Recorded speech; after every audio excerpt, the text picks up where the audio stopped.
In May, the Washington Times sent journalist David Mills to interview Professor Griff. A number of topics were discussed, but when the article was published, all the attention focused on one sentence. Griff reportedly told Mills, "Jews are responsible for the majority of wickedness that goes on across the globe." With the media scrutinizing their every move, it was a PR disaster. The resulting fallout threatened to end Public Enemy's career. It wasn't the first time Griff had brought up contentious issues in the press. The band often discussed ideas about how to regain a consciousness for African Americans, and this often spilled over into the black community's relationship with other ethnic groups. I just finished reading The Secret Relationship Between Blacks and Jews, which was given to me by somebody in Public Enemy. This conversation was going on all the time about the control and who owns these companies and why all this group of people always doing this and controlling that and having this kind of influence. And that talk went on all the time, every day. Whether Griff's words were reported correctly or not, the resulting media storm required swift action from the band's leader, Chuck D. I remember being around at that time, and how tough that decision was for Chuck. It was difficult. I mean, think about it. They were the biggest rap group and one of the biggest pop groups in the world at that time, and you're told you got to get rid of one of your best friends out of the band because of his anti-Semitism. That's a lot of weight. Def Jam's publicist, Bill Adler, refused to work with the group, and criticism from the world's media continued to build. Public Enemy's mission to change the consciousness of a generation was about to be wrecked by one interview. Chuck had to act to save his group. He released a statement, apologized, and sacked Griff. I used to travel with suitcases full of books. Hell, I was a minister of information. So I came with 20, 30 books, and we was just kind of going over some of the information in the books. I think I had Henry Ford's book, The International Jew, The Octopus. So if you're talking about world wars, then who was responsible? If you're talking about the Civil War and you're talking about black people being brought over from Africa to America in the hulls of ships, who owned the insurance companies? Who owned the ships? And that's the kind of discussion we were having. Okay. Because the information that I gave in the interview wasn't from Griff. It was from Jewish scholars. I didn't write it. So it's like, wow, okay.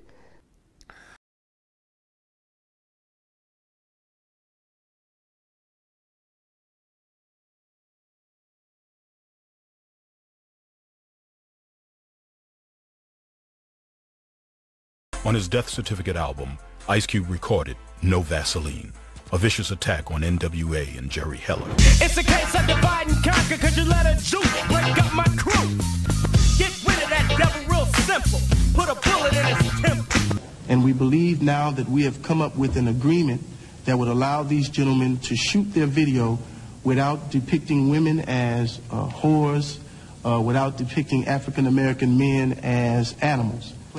Mayor Omar Bradley also apologized for what many construed as an anti-Semitic remark made at last night's council meeting. Bradley was quoted as saying that Eazy-E was being used by people, quote, having lunch and a bar mitzvah at the same time. And who were the owners of these slave ships? Who were the biggest slavers in the 16th century? The Ashkenazi were the biggest slavers in the 16th and 17th century, going into the 18th century. You see, Ashkenazi slaving was huge. This is from, I have to be careful when I say this, so my sources, it's always best to go with Jewish sources, right? Because you just trod on a bunch of toes, so we'll go with the Jewish sources. There's a ton of sources out there, but I'll stick with the Jewish ones because that's just safer. The Jewish scholar Jonathan Shorshak says this: Jewish merchants routinely possessed enormous numbers of slaves temporarily before selling them off.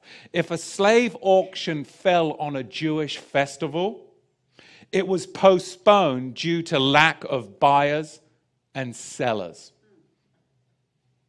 The Jews of Suriname gave their slave plantations Hebrew names such as Machanayim, Nachamu, and Goshen, Rabbi Herbert Bloom adds that the slave trade was one of the most important Jewish activities. Jewish slaving is in fact confirmed by the Jewish Encyclopedia. From the Jewish Encyclopedia, quote, "The cotton plantations in many parts of the South were wholly in the hands of the Jews, and as a consequence, slavery found its advocates among them." So, in the days that we live, there's nothing more important than this Melchizedek message. It is the solution to the Palestinian problem. It is the solution to the Black Lives Matter that is being fomented by the synagogue of Satan. It is the solution to racial tensions, segregation, that is all part of the synagogue of Satan's plot. But that is what they want, so that we keep our minds off of them as the true slavers. Jews had in fact been involved not only in the African slave trade, but they had been involved in a variety of other slave trades too for a very long period of time. Apparently they had actually dominated slavery and the slave trade in medieval times. On the plane on the way here a couple of days ago, I was rereading a dissertation, a PhD dissertation from 1977 by a man called Harold D. Brackman, who is a functionary of the Simon Wiesenthal Center of all places. And he did a PhD dissertation detailing black-Jewish relations from ancient times up to 1900. And he actually mentions in his dissertation, he acknowledges the fact that Jews were the principal slave traders in the world for several hundred years, although in typical fashion he puts a very interesting spin on it. He acknowledges, as I guess he has to, the Jews were the major slave traders in the world, trading slaves everywhere from Russia to Western Europe, to India, to China. But he says that they dominated the world trade only for a few hundred years, only. He says they were the main slave traders from the 8th century to the 12th century, but that was no big thing. It was only a few hundred years.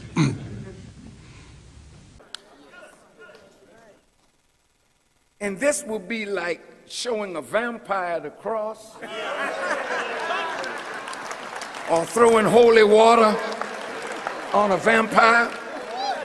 See, because the worst thing that a deceiver wants is for the people deceived to find the truth. Black folk picking cotton. Listen good now.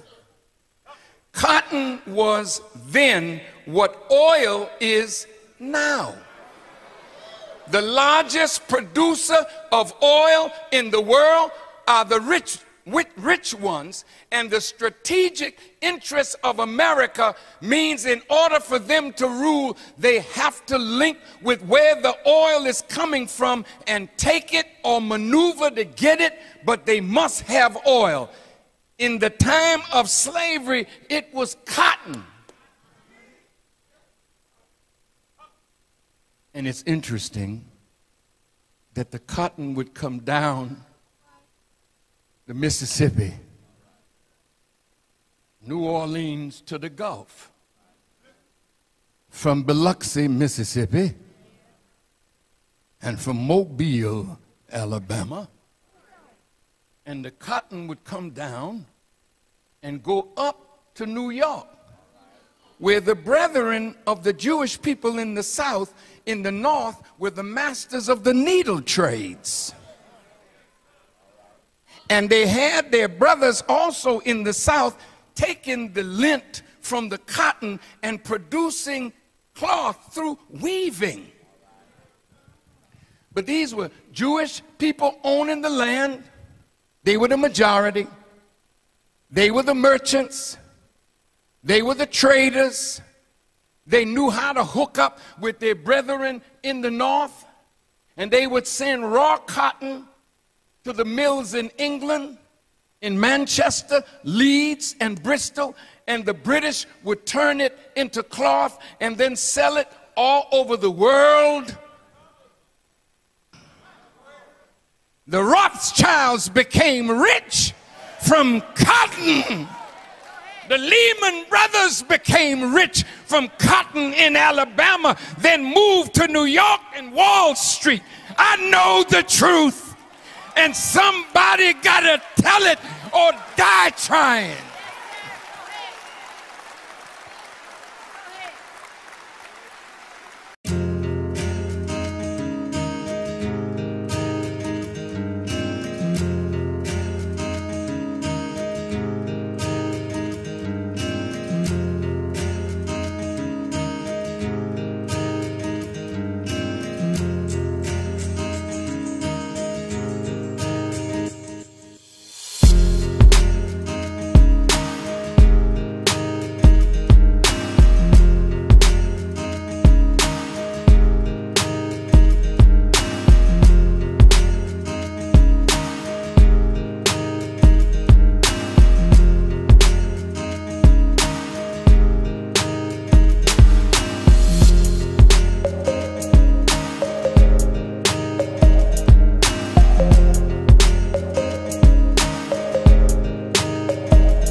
that I'm angry with some of the Jews. I'm very goddamn angry at some of the Jews.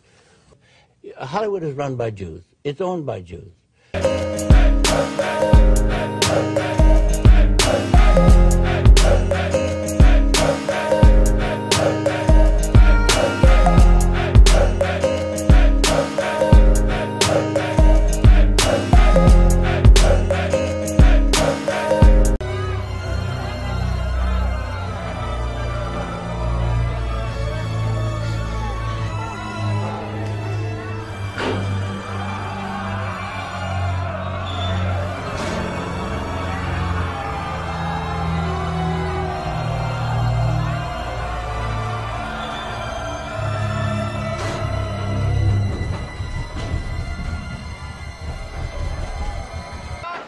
It will take more than that. I'm sure you're right.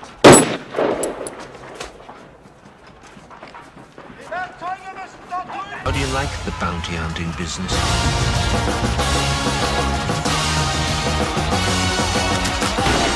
Kill white folks and they pay you for it? What's not to like? I like the way you die, boy. 1,000 times again. I'm a Jew, and my people, we're not hunters, we're furriers. You know, I mean, you see, the whole crew's laughing now about that, especially the guy over there who's Jewish, because he knows. Because, you know, it's like, I can't kill the thing, but I can make you a nice lapel out of it. Why don't you get into diamonds as well? How y'all in, as you would say, diamonds, furs, a movie business? What's the deal here? It's a monopoly? What? What? What? What? Your people. My people. Yeah. We own everything. I know. We own the media. How is that? Well, because we're the smart people. We're the Jews.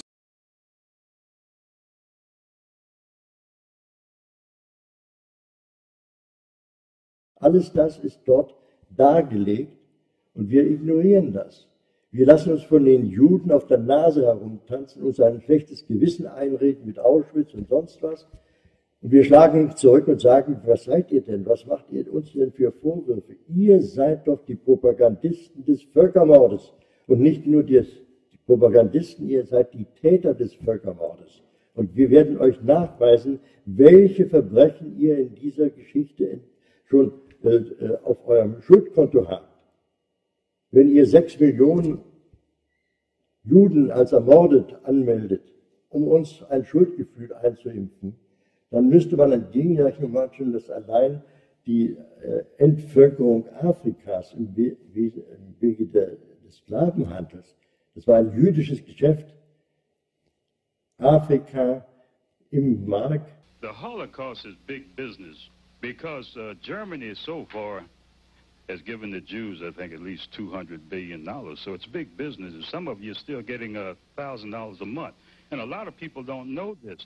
And then people don't realize who brought the slaves to America. They were Jewish ships.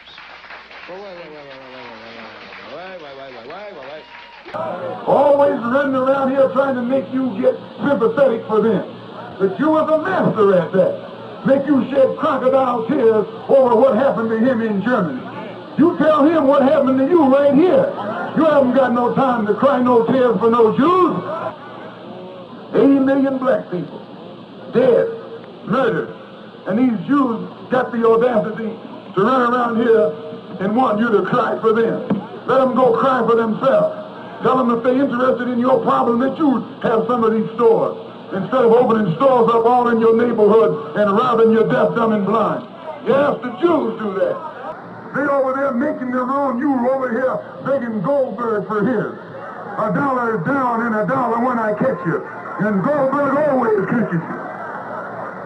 If Goldberg can't catch you, Goldstein will catch you. And if Goldstein don't catch you, Greenberg will catch you. $1 down and $1 later, and later is always now.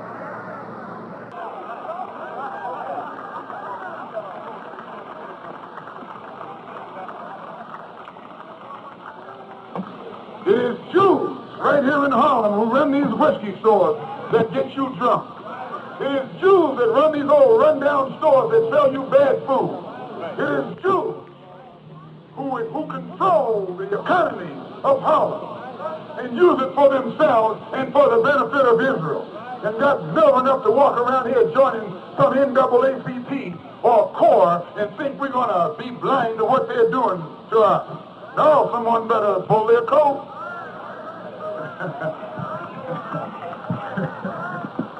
Someone better pull their coat before you start pulling some heads. That's not anti-Semitic, that's just plain intelligence.